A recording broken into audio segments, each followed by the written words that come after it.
இயேசுவுக்கே புகழ், இயேசுவுக்கே நன்றி. இன்றைக்கி நாம் கடவுளின் ஞானத்தை பற்றி இன்றைக்கி நம்ம தியானிக்க போகிறோம். ஞானம் வேறு, அறிவு வேறு. இதை நம்ம மனசில் தெரிஞ்சுக்கிறணும். அறிவுங்கிறது மனிதரால் பல வகையில் நம்ம அறிவை விருத்தி செய்துக்கிறோம். நிறையா புக்ஸுக படிக்கிறோம், நிறையா இடங்களுக்கு போகிறோம். இன்னுமாக நம்ம நம்மளுடைய வாழ்க்கையில் அனுபவ அறிவு, இன்னமாக நம்ம ஸ்கூல் படிக்கிறோம். ஸ்கூல் படிச்சுட்டு நம்ம அறிவு திறமைக்கு ஏற்றபடி காலேஜ் போகிறோம். இன்னும் பெரிய பெரிய படிப்புகள் படித்து டாக்டரு, விஞ்ஞானிகள் இந்த மாதிரிலாம் நம்ம ஆகிறோம். இதெல்லாம் உலக சம்பந்தமான அறிவு. இந்த அறிவு நமக்கு தேவை, நம்முடைய வாழ்க்கைக்கு இந்த அறிவு தேவை. ஆனால் ஞானங்கிறது கடவுளிடமிருந்து வருது. கடவுள் ஞானம் மிக்கவராக இருக்கிறாரு. அந்த ஞானம் மிக்கவர் அவர் எப்படின்னாக்கா, அவருடைய படைப்புகள் எல்லாமே அவருடைய ஞானம் நிறைந்த படைப்புகளாக இருக்குது. பாருங்கள், அவர் ஞானத்தோடு அனைத்தையும் படைத்துள்ளார். அவருடைய வேலைப்பாடுகள் எத்தனை அனைத்தையுமே அவர் தன்னுடைய ஞானத்தால் படைத்துள்ளாருன்னுட்டு திருப்பாடல் 104:24 நாம் படிக்கிறோம். இப்போ பாருங்கள், அவர் ஞானத்தோடு இருக்கும் அந்த தேவன்கிட்ட இருந்து தான் நம்ம அந்த ஞானத்தை பெற முடியும். அந்த ஞானத்தை நம்ம எப்படி பெறணும், எப்படி அதனால் அவர் கொடுக்கும் அறிவுரைகள், நன்மைகள், இதை பற்றி இப்போ நம்ம தியானிக்க போகிறோம். நீதிமொழிகள் 2ஆம் அதிகாரம் 1-2 படிப்போம். நல்லா கவனிங்க. பிள்ளாய், நீ ஞானத்திற்கு செவிசாய்த்து மெய் அறிவில் உன் மனதை செலுத்தி என் மொழிகளை ஏற்று என் கட்டளைகளை சிந்தையில் இருத்திக்கொள்.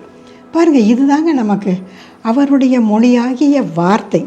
இந்த வார்த்தையை நல்லா படித்து, இந்த வேதாகம இந்த விவிலியத்தை நல்லா படித்து தியானித்து, அவருடைய பரிசுத்தாவின் வல்லமையினால் அவருடைய வார்த்தைகள் அந்த வார்த்தைகளை படித்து நல்லா தியானித்து அதன்படி நம்ம வாழ்ந்து, இன்னுமாக அவருடைய கட்டளைகள் நமக்காக நம்மை படைத்த தேவன் நாம் எப்படி வாழணுங்கிறத கட்டளைகள் மூலம் நமக்கு சொல்லியிருக்கிறாரு.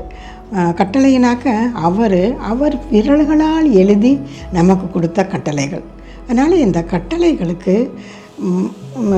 கட்டளைகளை அன்றாடம் இரவும் பகலும் நினைத்து அதை தியானித்து அதன் பிரகாரம் நடக்கணுங்கிறது ஆண்டவருடைய விருப்பம். இப்படி நடக்கும்போது பாருங்கள், அப்பொழுது ஆண்டவரிடம் கொள்ளும் அச்சம் இன்னதென்பதை உணர்ந்து கொள்வாய். கடவுளை அறியும் அறிவை பெறுவாய். ஏனெனில் ஞானத்தை அளிப்பவர் ஆண்டவரே, அறிவிற்கும் விவேகத்திற்கும் ஊற்றானவர் அவரே. பாருங்கள், அதனால் அவர் ஞானம் மிக்கவராக இருக்கிறாரு. அவர்கிட்டேருந்து நமக்கு எல்லாமே மெய்யறிவு, மெய்ஞானம் எல்லாமே அவரிடம்தான் நமக்கு கிடைக்குது. இந்த மாதிரி நம்ம கிடைச்சி வாழும்போது நம்ம ஒரு நேர்மையாளராக வாழ்கிறோம். அடுத்து பாருங்கள், 7வது நம்ம அந்த 2ஆம் நீதிமொழிகள் 2ஆம் அதிகாரம் ஃபுல்லாக நீங்கள் படித்து நல்லா தியானிங்க. நம்ம ஒன்றா முக்கியமானது உங்களுக்கு நான் சொல்லுவேன்.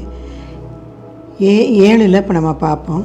நேர்மையாளருக்கு அவர் துணை செய்ய காத்திருக்கின்றார். பாருங்கள், துணை செய்ய காத்திருக்கின்றாருங்கிறாரு.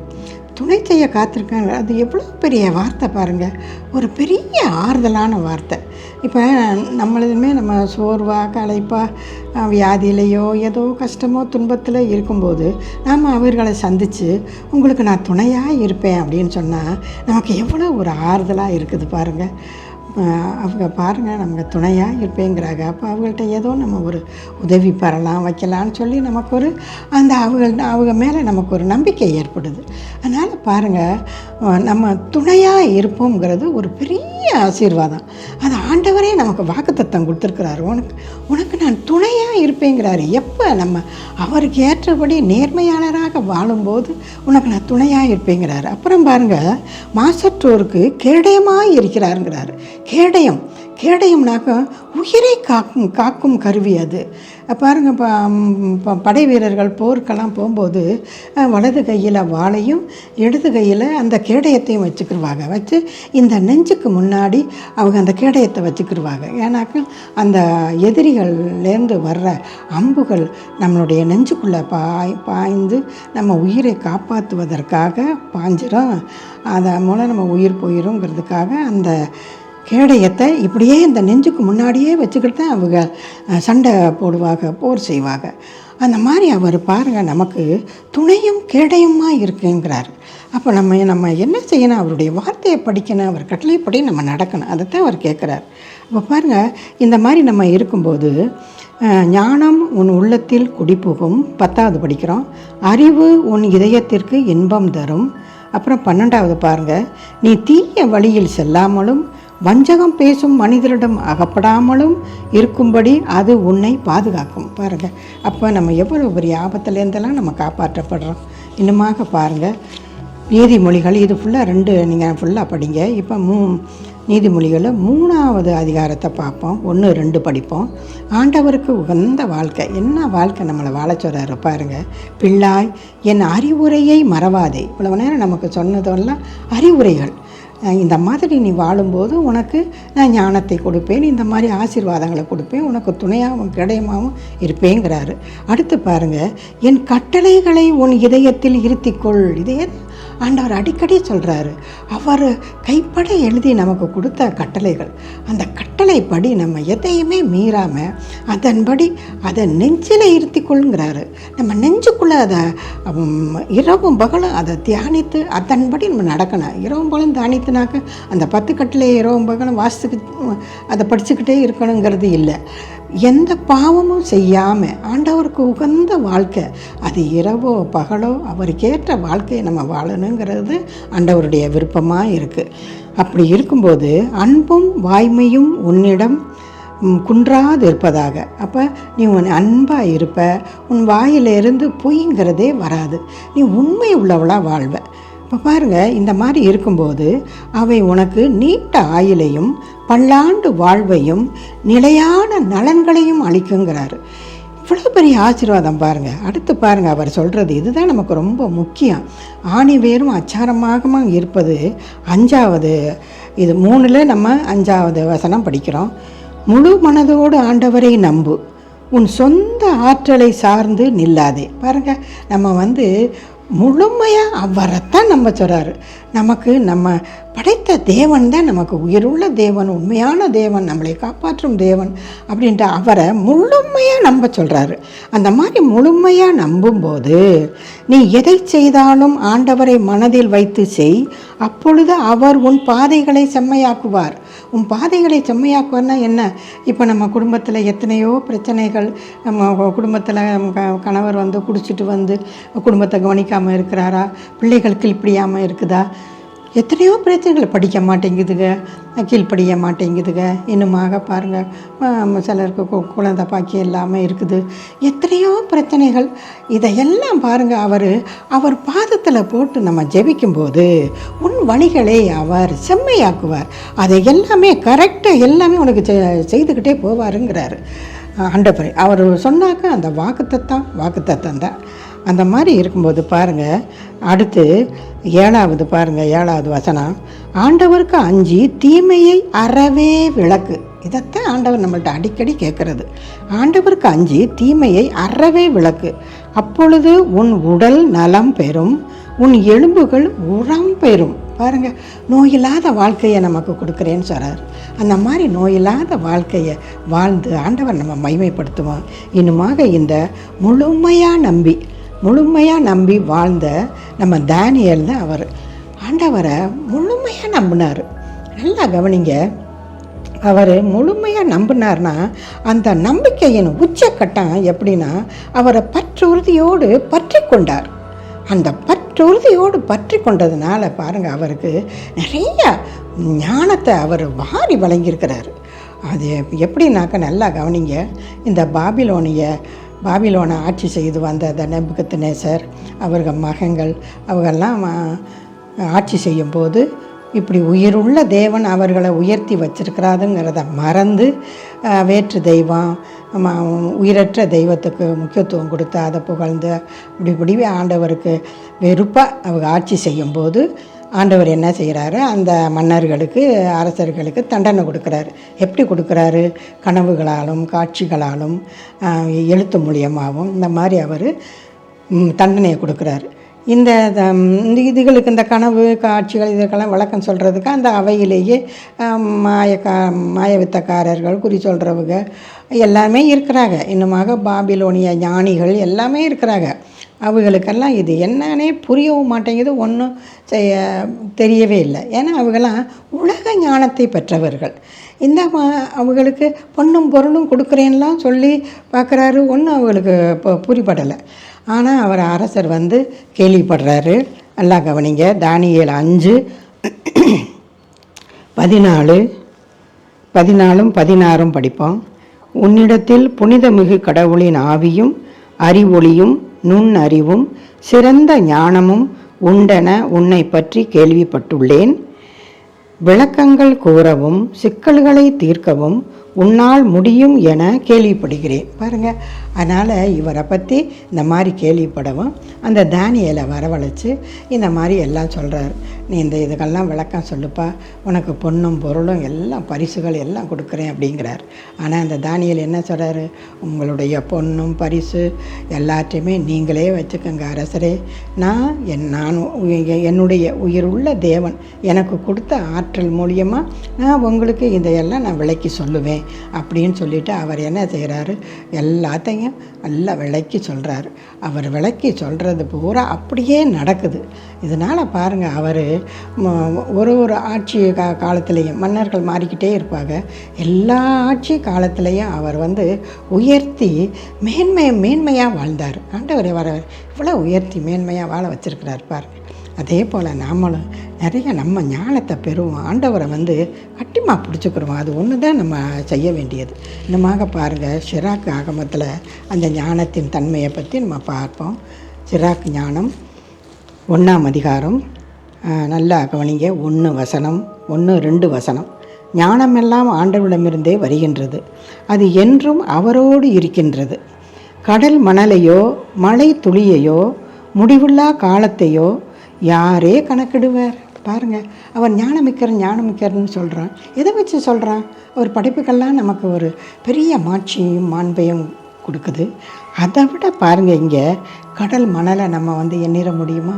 நம்ம மழை பெய்யுது, மழை துளி இவ்வளவு துளி பேஞ்சதுன்னு சொல்லிட்டு நம்ம அந்த மழை துளியை எண்ணிட முடியுமா?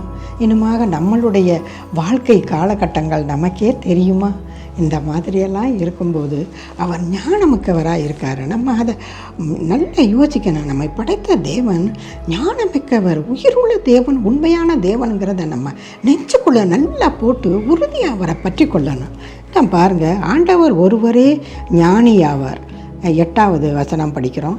தம் அரியணையில் வீற்றிருக்கும் அவர் பெரிதும் அஞ்சுதற்குரியவர். பாருங்க, அவருக்கு அஞ்சி நடந்தால் தான் ஞானத்தின் தொடக்கம்னே வருது. ஆண்டவருக்கு அஞ்சி நடக்கும்போது தான் ஞானத்தின் தொடக்கம்னு சொல்லி நம்ம நிறைய இடத்துல படிக்கிறோம். இப்போ நம்ம பார்ப்போம். அவர் பெரிதும் அஞ்சுதற்குரியவர், அவரே ஞானத்தை படைத்தவர், அதனை கண்டு கணக்கிட்டவர், தம் வேலைப்பாடுகளை எல்லாம் அதனால் நிரப்பியவர், தம் ஈகைக்கு ஏற்ப எல்லா உயிர்களுக்கும் அவரே அதை கொடுத்துள்ளார், தம் மீது அன்பு கூறுவோருக்கு அதை வாரி வழங்கியுள்ளார். பாருங்கள், அப்போ அவர் மீது நம்ம முழு அன்பு முழு நம்பிக்கை வைக்கும்போது அவர் இந்த ஞானத்தை நிறைய நம்ம கொடுக்குறாரு. நம்ம பாருங்க, அவர் நமக்கு கொடுக்குற ஆசீர்வாதங்களை நல்லா கவனிங்க.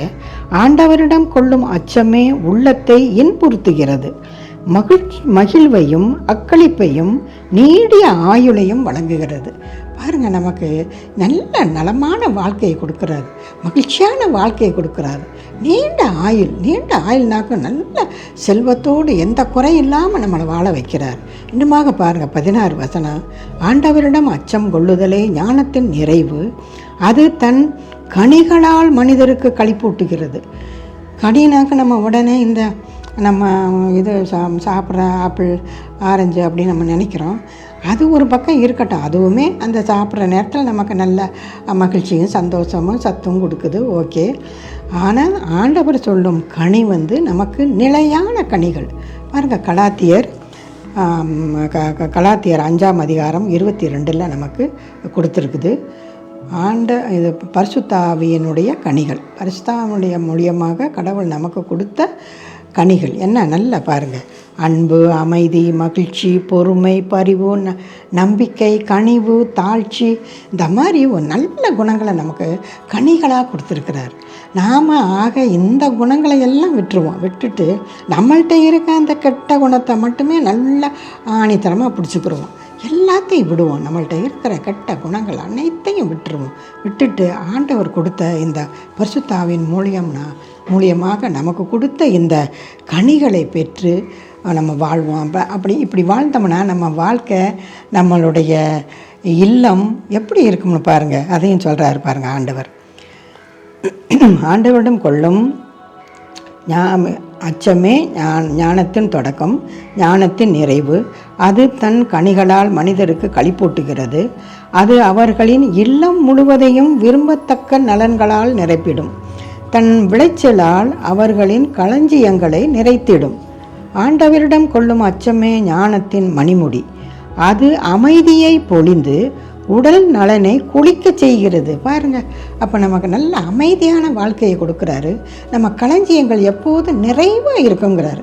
அப்போ சொத்து செல்வம் எல்லாமே நமக்கு நல்லா கொடுக்குறாரு, நமக்கு நல்லா கொடுக்குறாரு. இன்னுமாக உடல் நலனை குளிக்க செய்கின்றார். உடல் நலன், நோயற்ற வாழ்வு தான் நம்ம இருக்கிற செல்வத்திலேயே உயர்ந்த செல்வம். அந்த நோயற்ற வாழ்வை நமக்கு கொடுக்குறாரு. இந்த செல்வத்தை, இந்த ஆசீர்வாதங்களை எல்லாம் பெற்று நம்ம நல்ல ஆண்டவருக்குள்ள அவருடைய வார்த்தையை நல்லா படிப்போம், தியானிப்போம். இதோடு கூட நீங்கள் நல்லா நீதிமொழிகள் 2ஆம் அதிகாரம் 3ஆம் அதிகாரம் அதெல்லாம் ஃபுல்லாகவே நல்லா படிங்க. ஞானத்தை பற்றி நல்லா கொடுத்துருக்கு. இன்னுமாக நீதிமொழிகள் அந்த 1ஆம் அதிகாரம் 1லேருந்து 30 எழுதி நல்லா படித்து தியானித்து ஒப்பு கொடுங்க. இன்னுமாக 111 திருப்பாடல் ஆண்டவரை போற்றுதல். பாருங்கள், அவருக்கு அஞ்சி நடக்கும்போது உனக்கு உணவு கொடுப்பேங்கிறாரு. பாருங்கள், அவர் தமக்கு அஞ்சி நடப்போருக்கு உணவளிக்கின்றார்னாக்க எல்லாமே நிறைஞ்சு போகுது. எல்லா ஆசீர்வாதமும் அந்த உணவு தான். அவர் அதே தான் சொல்லுவார். உயர்ந்த கோதுமையால் உன்னை நிறைவளிப்பேன், உனக்கு நல்ல மலை தேன்களை பொழிவேன் அப்படின்னுட்டு அவர் உணவு தான். அவர் தன்னுடைய மக்களை அவரை தேடி வந்தவர்களுக்கெல்லாம் உணவும் உடல் நலனையும் கொடுத்து அவர் அவ்வளவு அந்த மக்களை மேன்மை ஆசீர்வதித்தார். அதே போல் நம்ம பாருங்கள், உணவளிக்கிறாரு. அதுக்கப்புறம் பாருங்கள், இந்த 9வது பாருங்கள், 9, 10, 10வது படிப்போம். ஆண்டவரை பற்றிய அச்சமே ஞானத்தின் தொடக்கம். அவர் தம் கட்டளைகளை கடைப்பிடிப்போர் நல்லறிவு உடையோர்.